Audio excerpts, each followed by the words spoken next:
This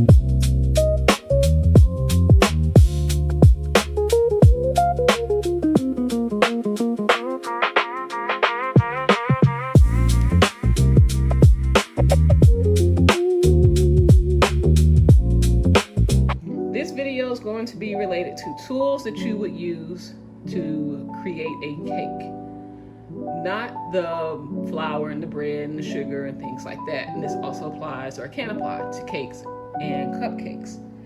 So you can either use a hand mixer, which I actually can't find mine. I have the parts that go to it. And see, this is like mismatched, so that doesn't even go together. But I usually use a stand mixer. And so this is a classic KitchenAid. I got this a few years ago. Actually, I paid like $45 or so. But you would need something to put your batter in. So you would need a mixer. So the next thing is you would need to know what amounts need to go in there and how to put that in there. So we have our teaspoons and tablespoons, as well as our cup measures. And it's wet because I just recently washed them. So you can use this for flour, baking powder, baking soda, well, baking powder, baking soda, salt, sugar, and flour. Now when you measure, and you can see the measurements are coming off on mine, you don't have to spend a lot of money. I got these from the Dollar Tree some time ago. So 1 cup, half cup, 1/3 cup, 4th cup, and each is measured. If you need to, measure for any reason whatsoever. You also have sifters. Now, as you can see, I've had these for a while. So you have these, you have the big ones, and then of course you have the smaller ones. These primarily, the bigger ones are primarily for flour. Sometimes I'll use this for coffee, or if I'm using cocoa powder, I'll use it for that reason. But you always want to sift your flour, even if it says pre-sifted, because it could produce lumps, and you don't want that in your batter for your cake, your cupcakes, or your cookies. So you also have your spatulas, right? And again, you can also get these from the Dollar Tree. That's what I did some time ago. But I also meant to show you guys the handles that go on the mixers. So you have this one that's, as you can see, is very used. And then I have this one, which beats air into the batter. And then I have this one, which is a dough hook. So if you're making any type of dough, like a pizza dough or a bagel dough, you would use this one. You can use these two to make your frostings as well, and also to mix your cookie and cake batters together in cupcake batters. But if you want more air in your batter, I would choose this one. Another tip is use a guard on your mixer, so that way when you are mixing everything together, the flour and everything else doesn't just pop out of the bowl. It'll remain in there, and it will hit this instead of going over the bowl and making a big mess. Additionally, I have 2 more items for you that I use sometimes depending on what I'm making. So I use this grater normally, like when I'm making, say, a carrot cake, or if I want to grate in a little bit of lemon or lime into a batter. And then of course I have these whisks, of course, one plastic, one not plastic. I got this one from the Dollar Tree as well. And as you can tell, most of the stuff that I have, or most of the tools that I have, you can obtain from the Dollar Tree. So I use this primarily like if I want to beat eggs, or if I'm making a caramel or some other type of sauce that I want to whip air into. Okay, so the other different types of pans, right? We got the square pan, which this is a 6-inch pan. And yes, I know it showed you the price, but either way, 6-inch pan. And then I have a mini bundt can. I even got a pan that's much smaller than this. But I have this pan, and then I have, of course, a circular pan in which you can make, of course, your circular cakes. I have a bread loaf pan, right? So if you want to make your own bread, like banana nut bread or anything like that, you can use that. And then some time ago, I bought this pan to make brownies in. So you can use that. And then which is normally what I put brownies in when I make them, they're gonna make noise. And then of course you have the heart-shaped cake pan, which you guys have seen videos where I make heart-shaped cakes. So those are the pans I have. But here's a tip. When you bake in pans like this one is non-stick.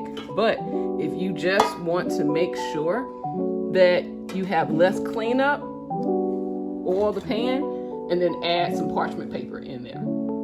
I also want to make sure to tell you that your pan should be at least a half or 2/3 full to prevent overflowing. One of the ways that I do that is I use an ice cream scooper, right? And you might have seen that in one of the videos that I did. So I use that for this. And then also I had a cookie scooper. So I'll use these for like the mini cupcakes, and then I'll use these for regular cupcakes or cake batter. So that way I can make sure it doesn't go over what I need to go over.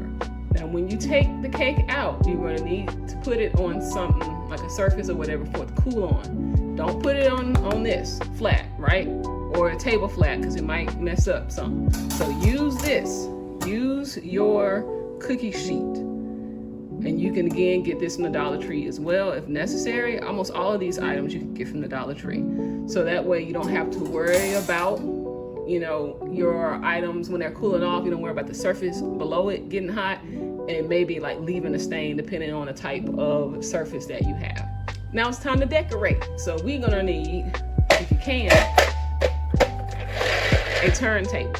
The purpose of the turntable is so you'll have somewhere to put the cake on to decorate. Now you don't have to have it starting off. You can just use whatever item that you're going to use to put the cake on. But what you put your cake on or set it on will depend on the type of cake it is and if it's just a singular layer or if it's stacked on top of each other. So the unwritten rule is if it's a square cake, use a square bottom. If it's a round, use a round bottom. Now, of course, that may change depending on what you're trying to go for and how big it is and things like that. So we have a cake drum, right? If you're not sure, cake drum is a little bit thicker. This is normally what the bottom of the cake sits on, right? A cake drum. And you can either use this for a singular layer cake or 2-layer cake, or like those people, the ladies that make the ganache cakes that are really tall, you would need a drum, right? This is a cake disc. This is thinner. So this normally you can use for like those 1-layer cakes or for the cakes that's in the square pans that I showed you earlier. You can use it for this. It's flimsy, so you don't want to put anything thick on it, anything heavy. Here's another one that is, of course, in different colors. It's gold and it's rectangular. This is the bottom part, so this is the part the cake is going to sit on. And then, of course, you have this one. You have the rectangular one to go with the rectangular shaped cake. Now, word of advice, whether you choose this one or this one, as far as the cake drum, and it's a stacked up cake, don't put it on anything thin because it's not going to hold it. It's going to, you see how flimsy this is? I can just do like this. It's going to buckle under the weight. So if you think of it like a lady needing support up top, a bra, if the girls are heavy, you need a little bit more support. Same for the cake. So if you got a cake that's going to be, that you see that's stacked up really, really high, don't put it on anything like this because it's not going to support it. You're going to have to put it on something like this because of the thickness, so there can be some support. So the last thing you're going to think about, if you want to say it that way, is the decoration, right? The tools that you need for the decoration, but we're going to keep it real simple, okay? So we have our spatulas here, right? Let's see. Okay, so this is, I call it, this is the palette knife, and this is a bigger one, and these are 2 smaller ones, right? Now, this is what people usually use. I don't know where that came from. They usually use to make like those palette, like artistic flowers. That's what they use this for, right? But you can also use it on smaller cakes, but I wouldn't because of this rounded edge here, how narrow it is. However, I would reach for these. Now my recommendation is if it's a small cake that's like 4 inches wide, well 4 inches in width, like this is 4 inches here. If it's a cake like this, you can use this spatula on it. But the bigger the cake is, the bigger spatula you're going to have to use, so that way you can get even coverage on the cakes. Now for cupcakes, you can actually use this little tool, which I haven't used in a good while, but it's for decorating cupcakes, and it has a little cupcake emblem on there, so you know that's exactly what it's for. Now I really like these cake scrapers. As you see, they vary in size. So one I would say is for a tall cake and one's for like a shorter cake. So like I can use this, you would use it essentially to scrape on the side, but you wouldn't move your hand so much. You would actually use your turntable and keep it on the table to do that to your cake.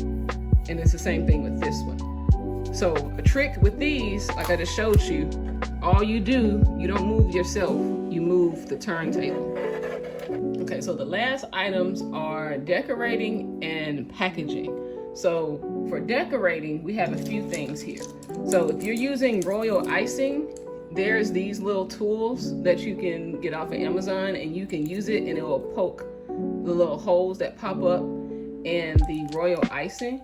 So you can use it for that, and have a bunch of tools. And then of course you have your knife here, where if you're using fondant or modeling chocolate, you can use it to cut shapes and remove excess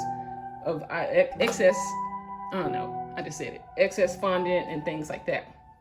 And then of course, this is of course a makeup brush, but I use this makeup brush to sometimes put gold on or silver on different fondant, or sometimes I might put it on buttercream, or I might use it to decorate some other item that may be going on the cake. And then I also have different brushes, regular paint brushes, that sometimes I may use if I'm going to paint something with fondant. If I want to, mix a fondant color together and add it on to maybe some fondant or what have you, I'll do that with these brushes. And of course, they all, based upon the angle, they're used for different things. And then if I'm using fondant or modeling chocolate, or a combination of both, and I want it to look a certain way, I'll use these tools, which these are modeling chocolates, or modeling tools basically. These are my older ones, whereas these are the newer ones that I've used or been using. I really enjoy these because you have these little ridges here where when you use it, you can put your, have it really comfortable for your fingers, opposed to this, it's really like rigid for me and kind of hard to use. If you're going to use fondant, of course, you have your fondant rollers. I have 3 of these for 3 different things.